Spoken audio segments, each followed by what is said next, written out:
வணக்க மக்கள் எல்லாரும் சோமாரிக்கல இந்த வீடியோவில் என்ன பார்த்துருக்கோன்னு பார்த்தீங்கன்னா இன்றைக்கி காலையில் வந்து ஏரலக்கிழங்கா வச்சு தாளிச்சிட்டா பார்த்துக்கோங்க. அதுதான் காலைல சாப்பாடு. கூடவே வந்து பார்த்தீங்கன்னா இந்த நட்ஸு ட்ரை ஃப்ரூட்ஸு எல்லாத்தையும் ஊற வச்சு அதையும் அரைச்சாச்சு பார்த்துக்கோங்க.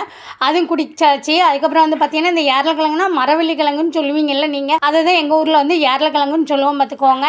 அதை மட்டும் நான் அவிச்சு தாளித்து கையில் கொடுத்துட்டேன்னு வைங்களா, அப்பாவுக்கு மாலும் சத்தமே இல்லாமல் இந்த சாப்பாடு உள்ளே இறங்கிட்டே இருக்கும் பார்த்துக்கோங்க. ஏன்னா அவ்வளோ பிடிக்கும், எனக்கும் தான் பிடிக்கும். ஆனால் இருந்தாலும் அவர் 2 பேருக்கும் ரொம்ப பிடிக்கும் பார்த்துக்கோங்க.